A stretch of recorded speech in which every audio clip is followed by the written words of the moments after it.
Guys, gals, everything in between, welcome to another Mavaka exclusive. Today is September 2nd, 2020, and this is your what's trending, what's happened in the news today, as well as online. We're going to cover everything from like Boneless Chicken Wings to Chris Cuomo, Dancing with the Stars 2020 lineup, David Blaine doing his little magic, the poisoning of the Russian. We will talk about that, as well as somebody's birthday today. She's 54. Who may that be? Stick around and you'll see. Without further ado, let's get on to today's topics. And as always, let me know in the comment section below what's on your mind about this video, any other video. Let's just begin. First story I couldn't make up even if I tried. I can't doctor this video in any way, shape, or form. Boneless chicken wings. Yeah, boneless chicken wings. This guy went to Lincoln City Council to discuss why are we calling it boneless chicken. There's not much more for me to say on this. I'm just going to play the video and you guys can enjoy it. I posted one already earlier today and it seems like you guys totally dig this guy. You know what? I can see myself doing the same thing. Check it out. Too much of your time here. My name is Ander Christensen. I live at 1212 Twin Ridge Road. Lincoln has the opportunity to be a social leader in this country. We have been casually ignoring a problem that has gotten so out of control that our children are throwing around names and words without even understanding their true meaning and treating things as though they're normal. I go into nice family restaurants and I see people throwing this name around and pretending as though everything is just fine. I'm talking about boneless chicken wings. I propose that we as a city remove the... Excuse me, I'm trying to... Yeah. Excuse me, Sure. come on. I propose that we as a city remove the name boneless wings from our menus and from our hearts. These are our reasons why. Number one, nothing about boneless chicken wings actually come from the wing of a chicken.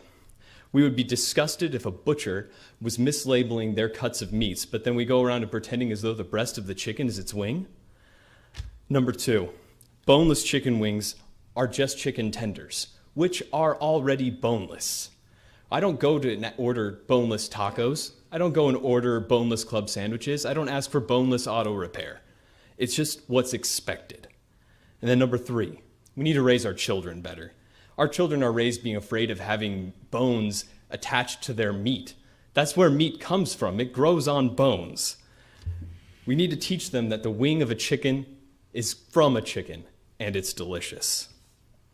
I propose that we rename boneless wings in the city of Lincoln. We can call them buffalo-style chicken tenders. We can call them wet tenders. We can call them saucy nugs or trash. We can take these steps and show the country that where we stand and that we understand that we've been living a lie for far too long. And we know it because we feel it in our bones. Thank you, Andrew. Okay, hold it down. Jeez. I would like to just comment here. For the record, that's my son. Next video, we're going to talk about Tucker Carlson bashing Chris Cuomo. Like, Tucker Carlson is one to talk, right? Look who's calling the kettle black kind of thing. He's the same one who people are calling out to get fired and to boycott as advertisers because the Fox News host, Carlson, said last week, I think it was, how shocked are we that 17-year-olds with rifles decided they had to maintain order when no one else would? So what does he do now? He tries to fight back by saying Chris Cuomo's a bad guy. Look what he said to Cohen. Are we 12 years old, or are we just going to report on real news? Or are we just going to like go back and forth like a couple of kids? Here's what I'm talking about. Check out the video for yourselves. Television is a famously phony medium. Grown men wear makeup to work. Hate to admit that, but it's true. But television also, over time, is revealing. If you watch long enough, you can tell who's real and who's fraudulent. Well, you're about to have all of your perceptions confirmed. Remember Michael Cohen, the president's former lawyer, the one who went to jail for tax evasion? Cohen was a committed sleazeball, so it probably won't surprise you to learn that he was very friendly with a number of well-known media figures. Underneath it all, they had a lot in common: the unethical lawyer and the unethical talk shows hosts. Cohen talked to all of them recently. Well, it turns out those conversations were tape recorded. The audio quality is excellent. Copies have been floating around for quite some time now. None has aired publicly yet. Who is he talking to? A lot of people. Chris Cuomo of CNN was one of them. Cohen and the governor's brother had a pretty shocking conversation. Bottom line, Chris Cuomo is not the person he pretends to be on CNN. And there's more. This is a developing story. We'll have all of it for you next week. Tune in. So it's interesting to note that among Michael Cohen's close personal friends is an anchor on the cable news network. And not just any CNN anchor, but the CNN anchor given to the most overheated possible moral lectures. The first guy on that channel to invoke God himself and the Blessed Mother if necessary, as he scolds you for not living up to his high ethical standards. That man's name is Christopher Charles Cuomo, son of one governor, brother of another, Yale graduate, weightlifter, deeply good person. And also, we now learn, a buddy of Michael Cohen's. We know this because we have an audio tape of a conversation between the two men. Apparently, there are many tapes like this. But tonight, we're going to play you just a portion of one. Before you listen to this, try to remember what Chris Cuomo sounds like when you watch him on television. You've seen him, admit it. Then compare that version, that memory, the official, morally inflated Chris Cuomo, to the guy you hear in this recording. Here you go. You know, I'm always careful when I talk to media, you know? Right. Do you know how many phone calls I've gotten from people at ABC who say that reporters are calling and lying about things they heard about me to try to get stories about me when I was at ABC? Guys calling and saying, I heard he was the Charlie Rose of ABC. He used to invite women to the hotel and open his bathroom. Do I look like the kind of guy who's got to do that? Sure, why not? But you're lying. So I already have a good source that says that he forced one woman to have sex. I just want to know if you've ever heard anything like that.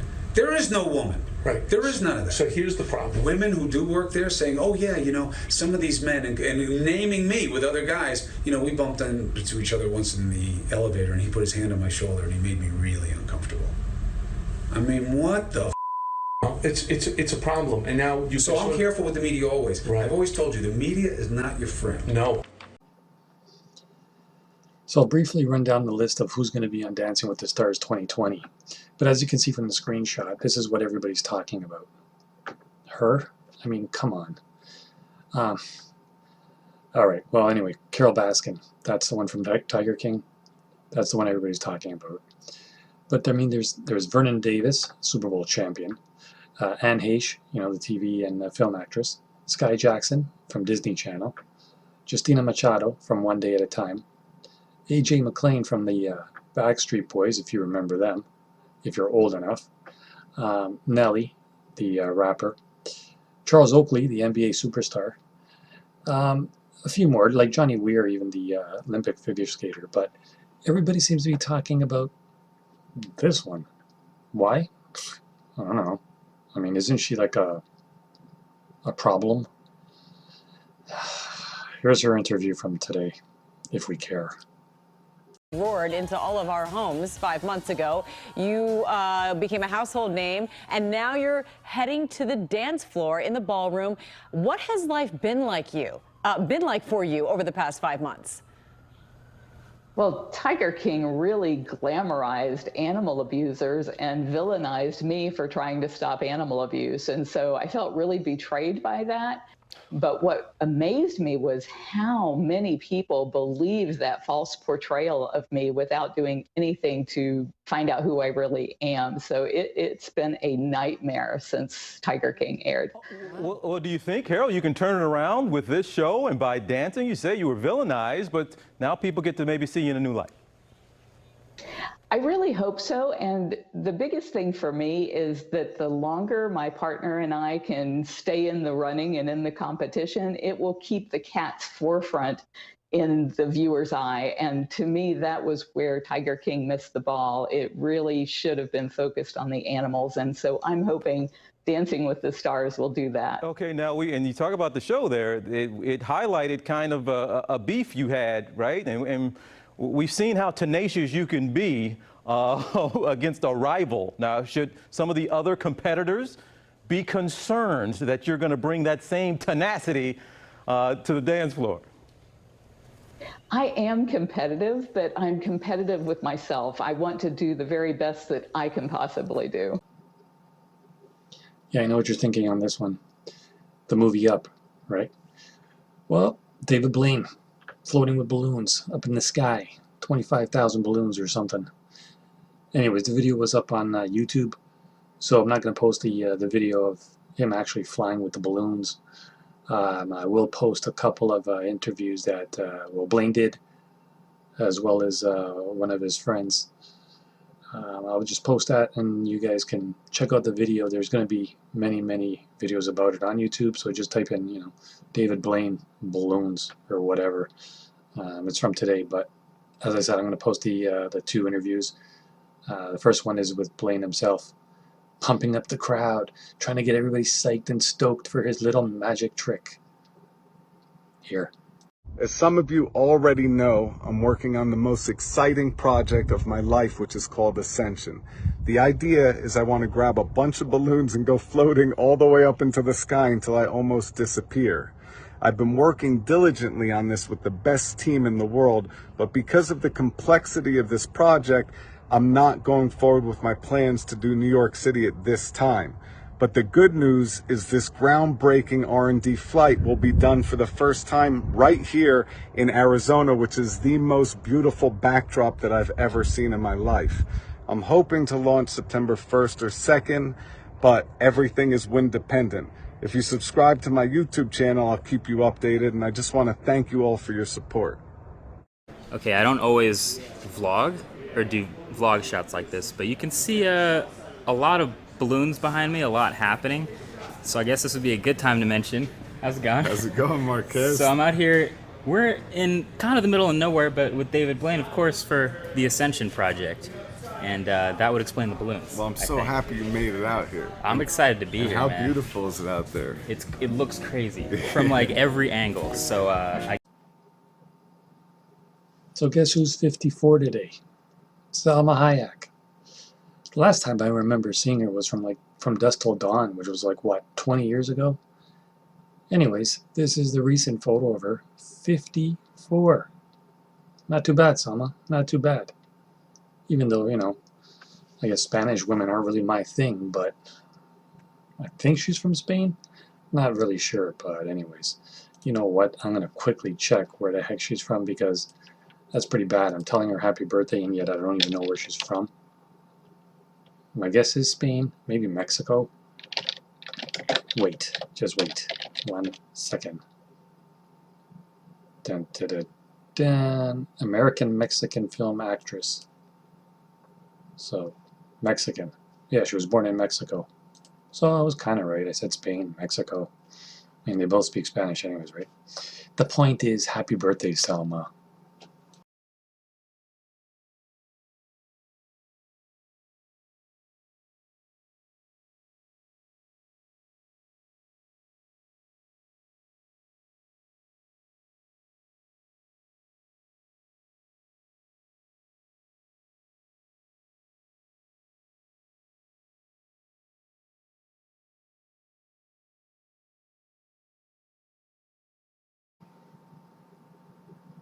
All right, so the final news story for the night is top Putin critic Alexei Navalny was poisoned with Novichok, German government says. This was also updated today with the subtitle, "Was Putin behind it? Possibly, but we'll never know." Now, I'll read a bit about it, and then I'll show you what the news media has to say about what happened today. Alexei Navalny, Russian President Vladimir Putin's most outspoken critic, was poisoned with a nerve agent the Kremlin has long been suspected of using against political dissidents, the government of Germany said on Wednesday. It's a lethal nerve agent. 2 weeks ago, Navalny drank some tea at a Siberian airport before boarding a flight to Moscow. He became ill on the aircraft, with a video purportedly showing the politician moaning and needing immediately medical attention. The plane made an emergency landing in Omsk, near Kazakhstan, where an ambulance waited to take him to a local hospital. But Navalny's condition worsened, and he fell into a coma before he arrived at the facility. There was something about his daughter or something also got poisoned a few years back. I'm not really sure what happened to her, but there was strong rumor that she had some kind of toxic chemicals, which killed her as well. Just trying to see if I can find the part where it says about his daughter. I don't think they even mentioned it in the news there. In 2018, the UK determined that Russian operatives poisoned a former Russian double agent and his daughter in Britain with Novichok, one of the world's most lethal nerve agents that just so happens to have been developed by the Soviet Union, putting both victims in the hospital in serious condition. They both recovered from the attack and are now in an unknown location, hiding out of fear of another potential attack. So, big story out of Russia. The Germans found out what's happened here. Let's see what the interviews have to say.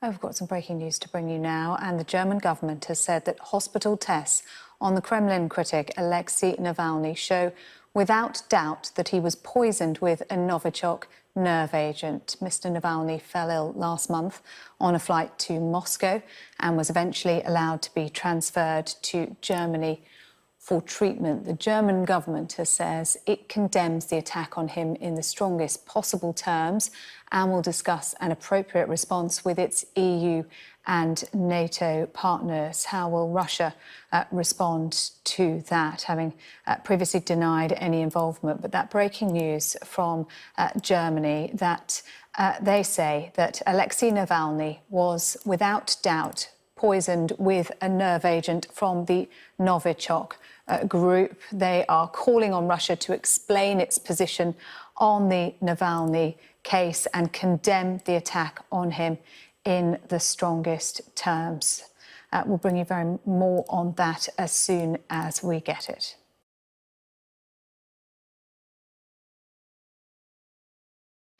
I don't think so. Alexei Navalny is very high-profile politician, and sometimes people call him the blogger, but not. He's a politician.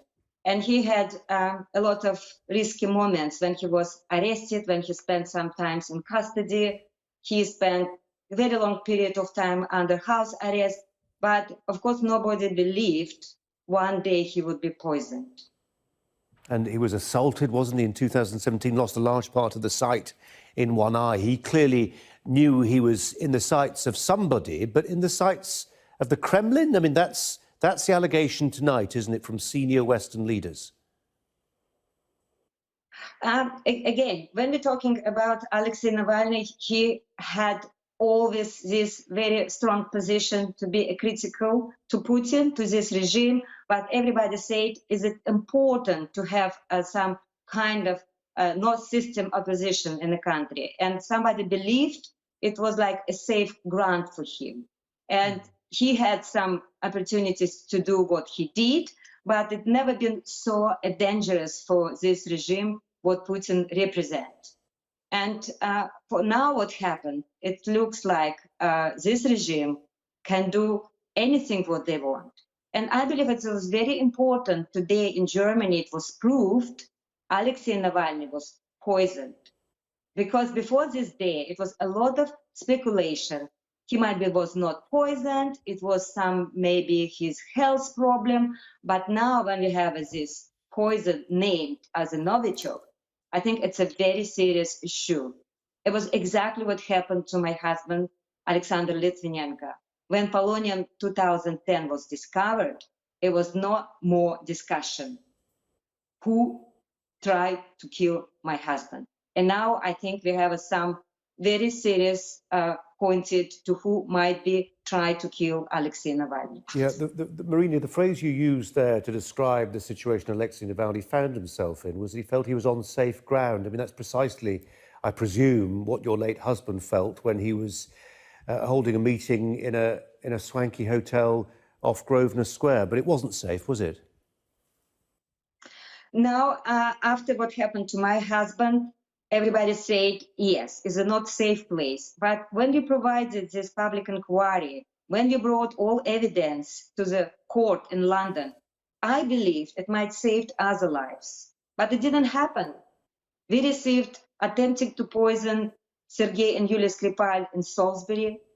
We had a few cases we never discussed more. And now, even if it happened in Russia, but we have this terrible case with Alexei Navalny. It's a big question to government of the West countries. Do you really understand who you're going to have a deal as a president of Russia, Vladimir Putin?